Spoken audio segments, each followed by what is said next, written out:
So I talk to my clients about the honey badger phase. This is especially important when it comes to making the impossible happen. You cannot be contorting yourself to what everyone else wants and needs of you.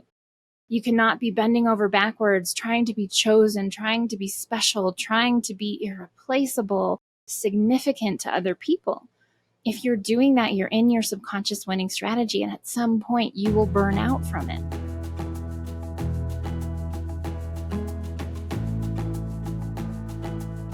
Hey friends, welcome back to the Make It Inevitable podcast. I'm your host, Stephanie Moore, and today I want to talk about the honey badger phase and how we can honor our needs with grace and kindness.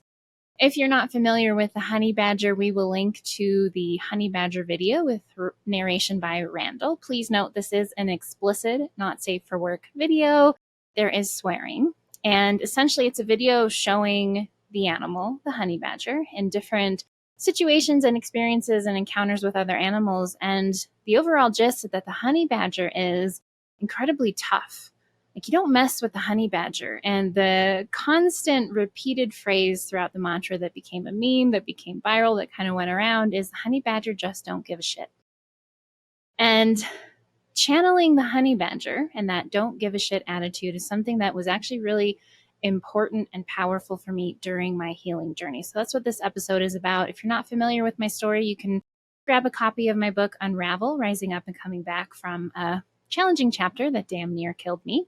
We will link to that in the show notes as well. But essentially, I went through a series of experiences. I had a very traumatic loss. I'm a suicide loss survivor. Had very bad PTSD. That PTSD led me into an abusive relationship. That combination of events stacking on top of each other led to some pretty serious health issues for me. One of them being dysphagia. That's where you don't have the ability to swallow. So I couldn't eat or drink every day, let alone swallow my own saliva for 9 days. And this perpetuated to some degree for a year. It was a year before I could eat and drink normally. After I got out of the abusive relationship and I was beginning to recover from the dysphagia, I entered what I call my honey badger phase. And that is where it wasn't that I didn't give a shit. It's that I couldn't put other people's wants and needs ahead of my own. What I learned from going through all of the tests, all of the different interactions with doctors and psychiatrists, well, not psychiatrists, therapists, I got to the root of the dysphagia, and it was anxiety-based. It was from swallowing my truth for so long, for so many years, especially within that abusive relationship, to the point that I physically could no longer do that. I couldn't swallow my truth, couldn't keep quiet about it, couldn't even wait for the right, most convenient moment to share my truth. I couldn't be anywhere that I didn't want to be, couldn't do anything that I didn't want to do. For example, I remember going to brunch with a friend and starting to feel overwhelmed by the interaction itself, by the place that we were. It was loud. It was a weekend brunch. There was a lot going on, a lot of people talking, clanking, this and that, and realizing that I didn't want to be there anymore. I didn't have the luxury of saying, hey, I'd like to leave. Let's wrap things up here. And waiting the 5 or 10 minutes before I could get out the door. I had to leave right then. Otherwise, I would stop swallowing. I would start to struggle to swallow again. I was once at a weekend workshop that a friend was doing. And in this workshop, where we were supposed to close our eyes and follow along with the guided visualization, and I immediately felt that sense of panic, that sense of being trapped, not being able to move freely how I wanted and needed, and had to open my eyes, had to leave the event right in the middle of it, right when it was rude and inconvenient.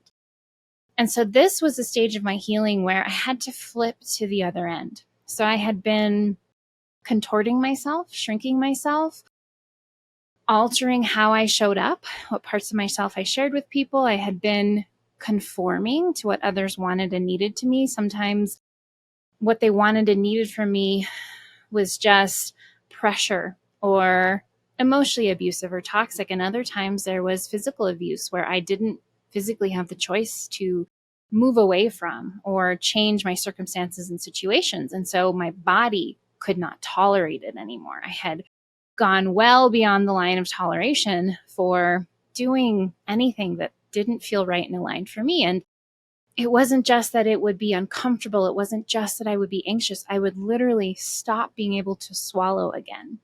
And having not eaten or drank anything for 9 days, getting one IV throughout that process, almost dying from the dysphagia, it wasn't worth it to me to put someone else's comfort or preference or desires before my own. And I really did not have a choice. Anytime that I would try, if I just say that I want to leave and I'll just hang out here for the next 5-10 minutes, I would start to choke on my saliva. My body wouldn't let me do it if I stayed in a grocery store for longer than I wanted to be there. One time I went with a friend to Costco and I had to leave them in the aisles because I knew I needed to get out. And if I didn't, I would start choking. So this was kind of thrust upon me. And before this, I had been contorting myself to be what others wanted and needed from me. I was making myself more palatable so that I would be chosen, so I could feel safe, secure, and successful. This is a big part of my subconscious winning strategy, to listen for what's wanted and needed and to be the best version of that thing that I can be. So going through the dysphagia, going through the breakdown of my body, my physical and my mental, my emotional health, I had to flip to the other side of the spectrum. And I called this my honey badger phase, because I had to do what I needed to do when I needed to do it. I had to speak my truth the second that I felt it. Otherwise, the consequences were too great. It wasn't just contorting myself, abandoning myself. It wasn't just the anxiety, like I said, the discomfort of being somewhere that I didn't want to be. I would start to choke. And I write about this in the book. It wasn't that I didn't give a shit, because that's the honey badger mantra, right? Like, honey badger don't give a shit. Honey badger's going to do what honey badger's going to do, and honey badger doesn't care what any other animal in the animal kingdom thinks about it or feels about it. Like, the honey badger does what the honey badger does. And for me, I had to adopt that mantra of honey badger don't give a shit. But I did care. I did care, partially from old conditioning of this is how I stay safe, secure, and successful. This is how I've gotten love and belonging this far in my life. The fear of rejection and abandonment, the fear of abuse and toxicity. And also I cared. I cared about my friends. I cared about my family. I cared about the people that I was with. I cared about whoever was organizing the event that I was at, whoever I was with at the grocery store that had asked for my help. I cared because I am a person who cares. Most of us care about the people that we love, especially if I was at an event with somebody. It was their event and I have to get up and leave in the middle of it. I have to say, no, I can't do this. I'd have to cancel in ways that weren't just a bummer, but were inconvenient for the people I had to cancel on. And it was such this drastic change for me. It was this flip to the other end of the spectrum of I come first. And again, it wasn't as simple as like, I'm just going to do whatever I want. I'm going to try out this end of the spectrum. Screw everybody else. It was that I would physically have a response to it that put my life and my health at risk. And I had to learn to navigate that. It was really, really difficult. It was really hard for me to let people down, people that I loved. It was really hard for me to speak my truth, being someone that had swallowed my truth for so long, that had been very careful about when and how I said things. I didn't have that luxury anymore. If I felt something, if something was a no, if something didn't feel right, I had to speak it as quickly as possible or I would stop swallowing. And that meant that I could no longer wait for the best right time. I would send the text off, even if I knew that the person was in the middle of something important, and maybe they wouldn't read it, and that's great. It wasn't about them hearing it the second I needed to say it. It was about, I can't hold this. I physically am unable to hold this for a second longer than realizing it. I had to speak my truth, and I felt like such a jerk, like such an asshole. This episode is already explicit. I felt like a real asshole. It was so different from how I had been, and it was also not necessarily the way that I wanted to be. Yes, I wanted to honor myself and my needs more fully, more quickly, with more honesty and truth. But it was forced upon me. It was forced upon me to, instead of finding my way as we usually do, slowly and through trial and error, to this other side, to this middle ground that felt good and healthy and normal for me, or right for me, I had to flip to the other end. I felt like such a jerk. And there were some people that understood, and there were a lot of people who didn't. Suddenly I was this mouthy person who said whatever she felt when she felt it, and couldn't, or in some of their eyes didn't consider their circumstances, their situation, where they might be at, whether or not it was the right time, who would rudely, to some people, leave in the middle of a meal, leave in the middle of a workshop, walk out, leave you in the store when I said I would come to help, or call you and say, I'm so sorry, I'm all loaded up and I'm realizing I can't do this, I can't come, I have to cancel, I don't know when I'll be able to reschedule. There were some people that understood that, and there was a good amount of people that didn't, and still I had to do it because my body would no longer let me lie to myself or other people. It would no longer let me hold or store anything. And so the honey badger phase is something that I talked to my clients about quite a bit, giving them this perspective of it being thrust upon me, because when we swallow our truth for too long, when we contort ourselves for too long, when we make ourselves small and make ourselves into something that we're not, or the version of self that is palatable and acceptable, but not who we fully, truly are, it makes us sick. It makes it hard for us to have the type of relationships and opportunities and experiences that we want. And I share the very dramatic end of what can happen when we do that, which is when our body starts to say no more under any circumstances, or I will rebel. And I will rebel in ways that are terrifying and terrible for your health and well-being and sanity. I don't want anyone to get to that point that I was at. I will never let myself get back to that point again. I'm sad that I did. I'm also so grateful for the lesson of that the body can only hold so much. And at some point it will start to scream at you. And it will do everything in its power to align you in the way that is best for you and your health, and ultimately best for everyone else. So I talk to my clients about the honey badger phase. This is especially important when it comes to making the impossible happen. You cannot be contorting yourself to what everyone else wants and needs of you. You cannot be bending over backwards, trying to be chosen, trying to be special, trying to be irreplaceable, significant to other people. If you're doing that, you're in your subconscious winning strategy, and at some point you will burn out from it.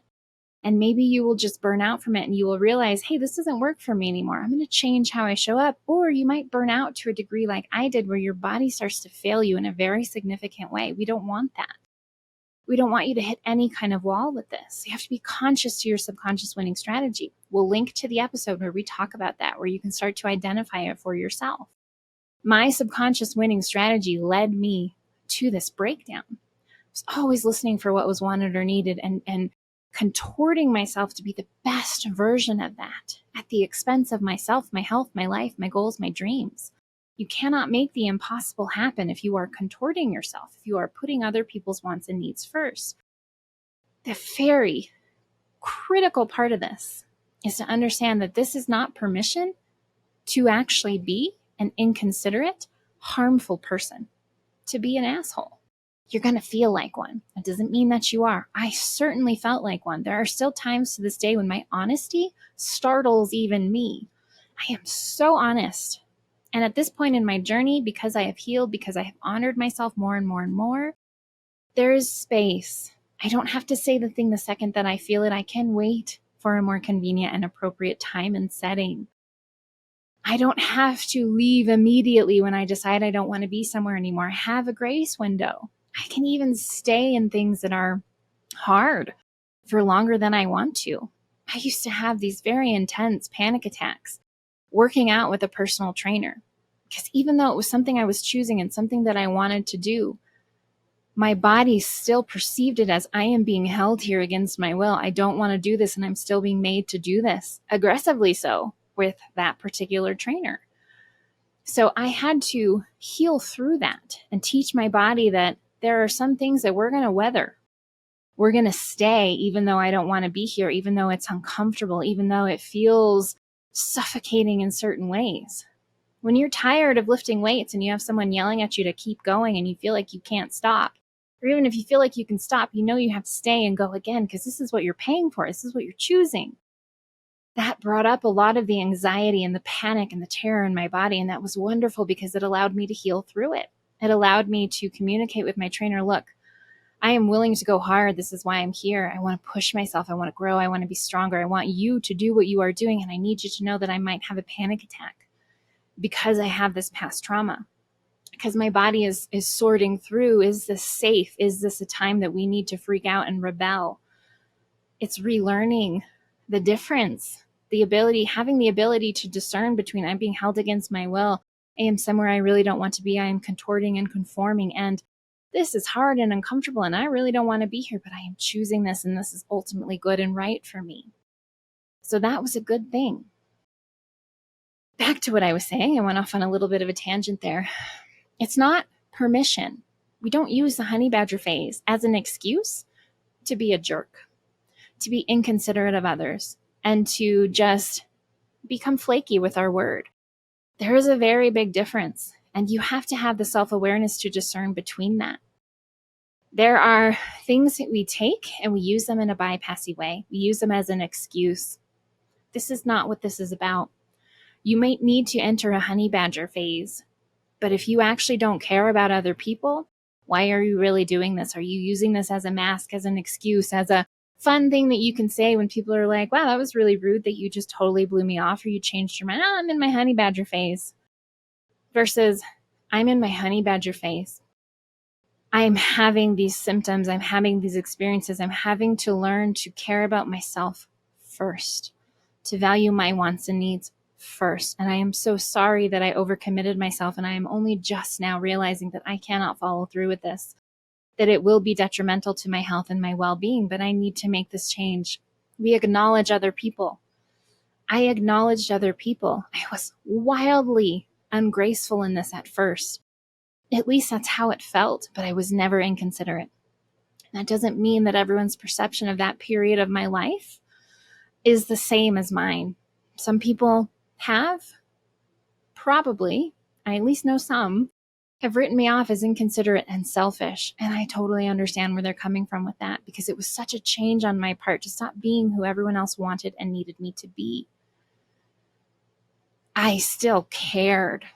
I still tried to give as much notice as I could, to be as graceful and caring and considerate as I could be, to not forget that other people are still a part of the equation, even if I am learning to honor my wants and needs first. And I brought a tremendous amount of self-awareness to it, because I started to realize that maybe after a certain window of doing this where I absolutely needed to, maybe that's not true anymore. Maybe what now I need to learn to do, now that I've shown myself that I can honor my wants and needs, I've learned to have a voice, I've learned to communicate with people, I've learned to put myself first for the first time in my life. Maybe now I need to teach my body that we can stay in uncomfortable situations, that we can hold our truth for a little bit longer, to consider that the other person is having a really big, important day, or they're sick and they're not feeling well. This can wait till tomorrow. So I had to go through that process of learning. And like I said, that personal training was a big healing point for me, as well as just learning to work with my body, learning to self-soothe, learning to heal the trauma on a cellular level, to repattern the subconscious that I'm okay, I'm safe. This is not the trauma from before. To wait and tell my partner tomorrow when I see them after they have this big day, here's how I'm feeling about X, Y, and Z. That is not holding and swallowing my truth. It's not the same thing. It's waiting for the right time. That required self-awareness rather than just being like, honey badger phase for life. Like, no one else matters. I don't give a shit. I come first because I have to come first. We have to learn to honor our wants and needs, especially our needs for our safety, our well-being, our ability to show up fully expressed. We have to learn to do that and consider others. This is not permission to be inconsiderate, to commit to whatever you want and then flake out because you're in your honey badger phase. That's not what this is about. This is about honoring ourselves. If your winning strategy is designed, which most of them are, around being what other people want and need, being the best at something, being significant at something, being remarkable, being the chosen one, this is going to feel really difficult for you. to enter into your own version of the honey badger phase. It's important that you still, deep down, give a shit. Honey badger don't give a shit. We give a shit. But we are learning to put ourselves first. And you will find that you start to resonate with a different type of person. You might find that people around you who you've been contorting and conforming to are actually happy to give you the space to be who you are. Oh my God, I'm so glad you told me that you hate doing this. Let's find you the role that's right for you. Let's hang out in different places and spaces. I had no idea you didn't like this. I have no problem. Let's go somewhere you want to go. And you will find some people that are resistant to you changing. They don't want you to change. They want you to be who you've been because that serves them in some way. That's comfortable for them. They get their wants and needs met. They get to have the life that they want, and you're there inside of it. They don't really have to bother being a part of yours. It will reveal to you who is right for you and who is not, what relationships are safe and those which are not, which ones actually consider you as a person and which ones don't. And that's hard and that's heartbreaking. You have to trust yourself enough to navigate through that you matter. Your wants and needs matter. You are here and you matter too. And even if a lot of people fall away, a lot of opportunities and communities and places and spaces fall away, new people will come in. People who have already gone through this themselves and therefore value the honoring of self inside of relationships, who are willing to have those hard conversations to figure out, okay, you want and need this, I want and need that. Is there a middle ground? How do we do that without compromising who we are as people? There is compromise in relationship. There is negotiation. There is not self-compromise. It is self-compromise that costs us. It is contorting and conforming ourselves to what everyone else wants and needs, to what we think we need to be, who we should be, or expected to be, that costs us. And ultimately the other people, because eventually we will break down. The relationship will come undone because it's not sustainable. So the honey badger phase is about learning to put yourself and your wants and needs first. And this is so important in making impossible things happen. Whatever feels impossible and out of reach to you feels that way because of your subconscious winning strategy. We talk about this a lot. Again, check out that first episode where we go deep into this. Your subconscious winning strategy, the thing that has kept you as safe, secure, and successful with as much love and belonging as you have managed to get today, is the very thing that makes what you want, that feels impossible, feel impossible. We have to step out of this people pleasing, out of this conforming and contorting. We have to learn to honor ourselves. Otherwise, we're busy being what everyone else wants and needs from us, going after things that are not important for us, losing time, energy, and attention to things that other people want versus what we're here to do, who we're here to be. Honey badger phase. For us, we give a shit. You have to give a shit. You have to care. You have to consider others. And you have to learn to do that while putting yourself first when and where it matters. That doesn't mean there are never times that we're like, okay, I don't want to spend the weekend doing this, but I love this person and I do want to help them and I do care and I can show up in this way. We learn to teach our body that these things are different. There is a choice. I am choosing this because I care, because I value this relationship, because it's a one-off thing. It's a rare thing. I can do this for them. I can love them in this way versus I am being forced to contort and conform. I don't feel safe to be anything else. Our body will begin to rebel against that. Honey badger phase. If you need support with this, if you need support identifying your winning strategy and repatterning your subconscious so that you can show up in new ways of being, so that you can navigate these types of conflict and tension and conversation and changes in yourself and your relationships with more ease, with more sense of safety and security in yourself, please reach out. We will share a link to book a consultation with me in the show notes, and I will catch you in the next episode.